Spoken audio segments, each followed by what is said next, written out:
Bismillahirrahmanirrahim. Assalamualaikum warahmatullahi wabarakatuh. Perkenalkan, saya Bu Nikmah dari SMKN 1 Kota Bekasi.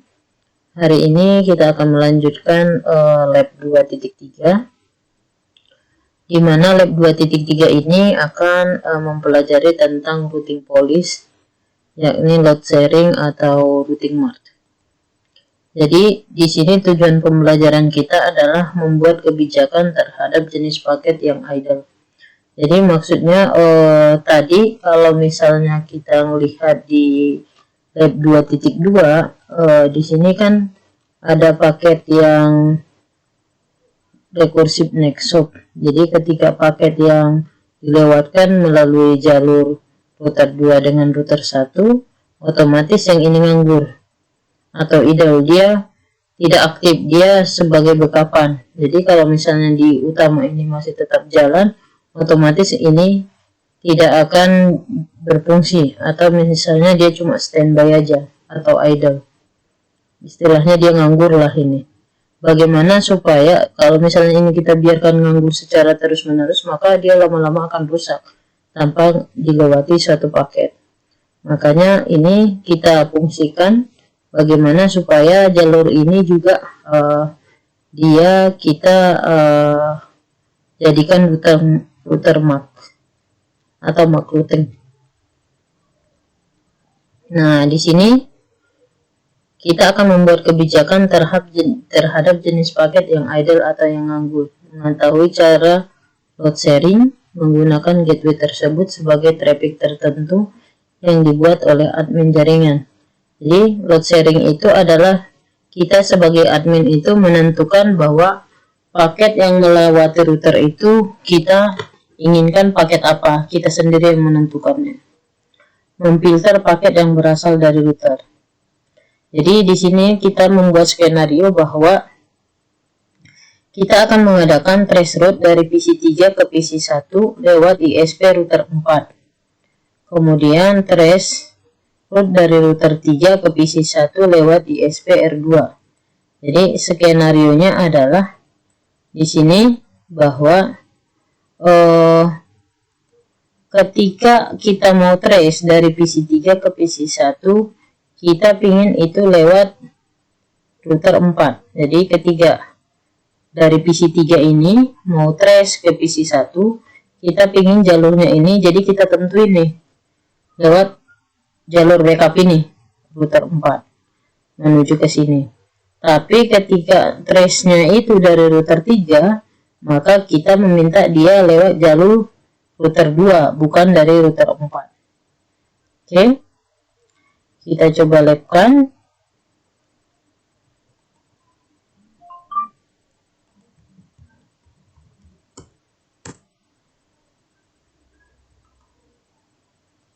Kita rubah dulu warnanya supaya lebih terang, lebih putih. Oke, ini router 1, kemudian ini router 3. Dan kita lakukan konfigurasi yang kita jadiin MAC routing nanti di router 3. Oke, kemudian PC3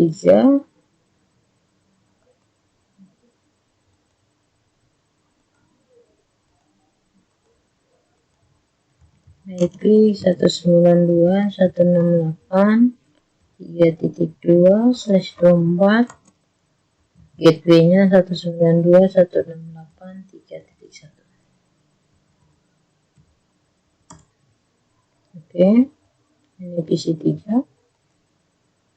kemudian PC1 IP 192.168.1.24/192.168.1.1. Oke, udah kita tentuin. Kita coba cek tabel routing di router 3, IP route print. Oke, Di sini kita bisa melihat bahwa yang ideal itu adalah 34.2 jalur yang ke sini dengan distance 2 ini statusnya unreachable atau S. Jadi kita pingin ketika dia PC3 ini mau melakukan trace route lewat ke PC1 lewat router 4.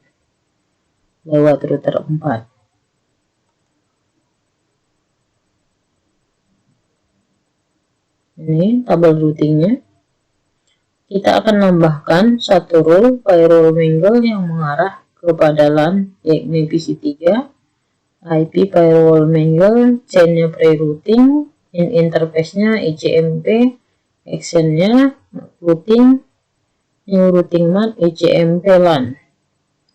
Berarti kalau misalnya kita lihat dari routing policy ini adalah ketika kita menggunakan failover itu jalur utama aja yang dipakai, sedangkan jalur cadangannya itu nganggur. Itu materi yang di sebelumnya. Tapi ketika kita belajar load sharing, kita akan menggunakan gateway tersebut sebagai traffic tertentu yang ditentukan oleh admin. Jadi kita ingin arah jalur ketika kita menggunakan trace route dari PC3 ke PC1 lewat ISP router 4. Jadi kita tandain dulu routing mapnya. Kemudian ketika kita trace route dari router 3 ke PC1 lewat ISP router 2. Jadi dari PC3 ini lewat router 4 kita trace dari LAN sini. Kemudian kalau dari router kita ingin itu dari router 2. Itu skenario yang kita gunakan.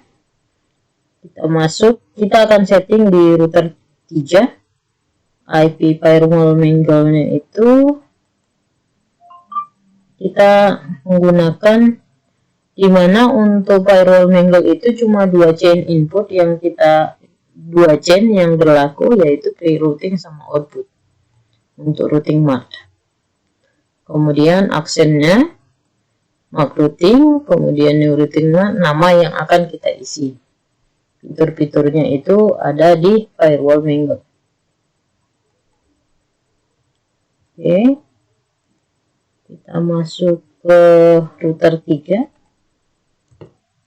Jadi yang ini 34.2 ini kita buat satu rule bahwa paket ICMP IP firewall mingle at chain rerouting.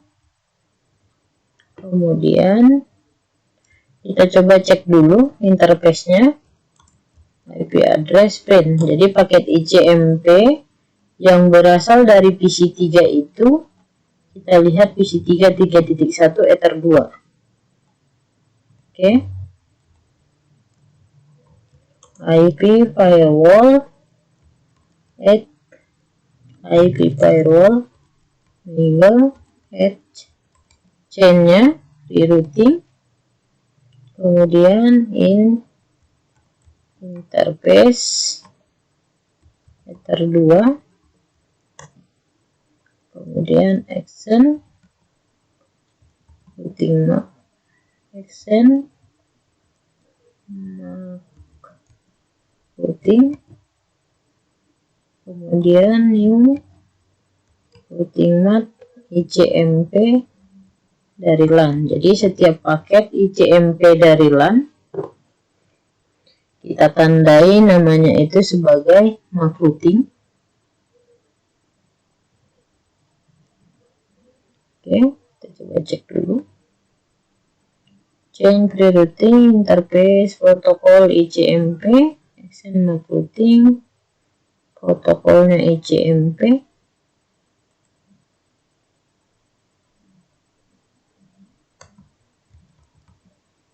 Protokol ICMP ya, Ether 2 action MAC routing new routingnya ICMP protokol ICMP. Oke, kita cek tabel routingnya, IP route print. Nah, sorry, IP firewall meninggal in interface Ether 2 protokol ICMP action routing ICMP LAN.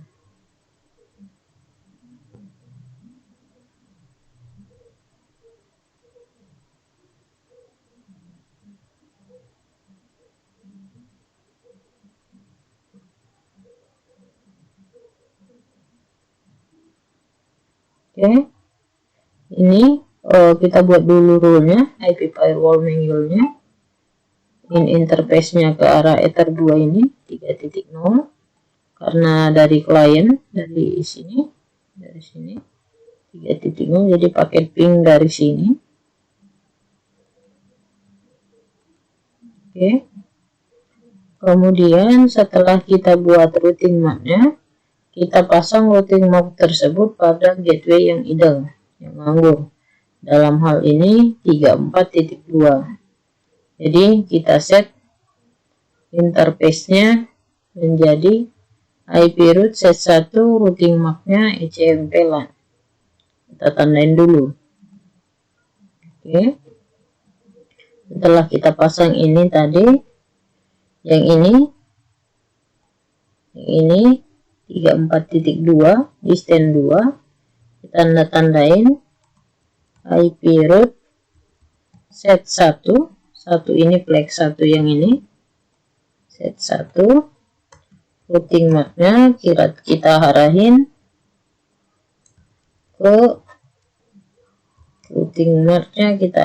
ke ICMP LAN yang kita udah buat.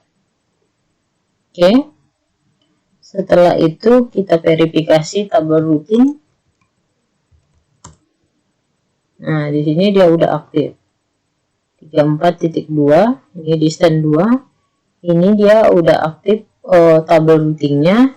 Cuma di sini bukan tabel routing yang untuk ke arah ke networknya.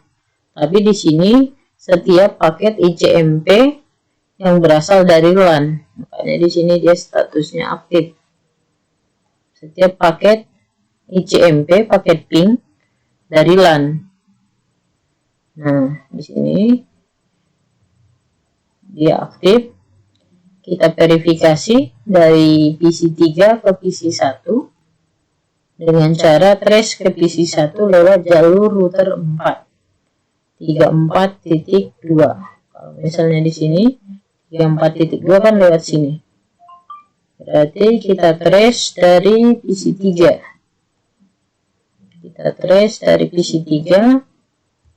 Trace 192.168.1.2 min P1.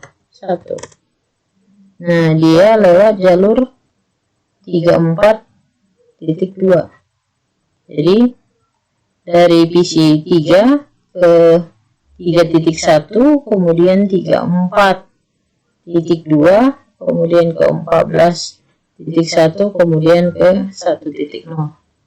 Ini dia setiap paket trace route dari si PC1. Jadi kita buat skenario bahwa ketika dia trace dari LAN, jaringan LAN, kita paksa dia melalui router 4. Nah, ini sudah berhasil skenario pertama. Skenario kedua, ketika kita dari router 3, trace dari router 3 ke PC1. Tuh, trace route 192.168.1.2. Di sini kita bisa melihat ketika tool trace route dari router dia akan melewati ke 23.1 nih, ke jalur router 2, kemudian 12.1, kemudian 1.2 ke sini. Jadi jalur lewat R2. Jadi kalau misalnya kita lihat dari skenario ini bahwa trace route dari PC3 ke PC1 lewat ISP router 4. ISP router 4. Kalau misalnya trace route dari router 3 ke PC1 lewat ISP router 2. Jadi kita bisa melihat bahwa dari skenario ini ketika kita mau mengadakan trace, melihat paket dari PC3, dia akan kita paksa lewat router 4 ISP2. Sedangkan ketika kita melakukan paket trace dari router 3, kita akan paksa dia lewat ISP2 atau router 2 di sini. Oke. Itu untuk routing policy. Jadi kita menentukan paketnya. Buatlah tutorial tentang routing policy, load sharing, atau routing map. Verifikasi pada klien dilampirkan, upload tugas tersebut pada YouTube, blog, dan buku kalian dengan playlist KNS3. Oke, mungkin itu materi kita untuk kali ini. Jadi routing policy di sini kita akan menentukan paket-paket. Si admin ini bisa menentukan paket yang mau melewati ISP2, ini ISP1. Kita bisa melewati lewat bawah sini. Jadi biarpun ini tadi dijadikan sebagai backup, tentunya paket-paket yang dari sini juga kita lewatkan, tapi dengan menggunakan routing policy. Kita ganti.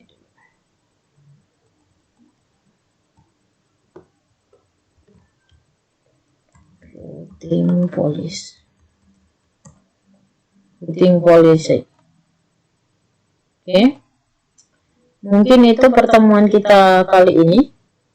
Kurang lebihnya saya mohon maaf. Sekian. Assalamualaikum warahmatullahi wabarakatuh.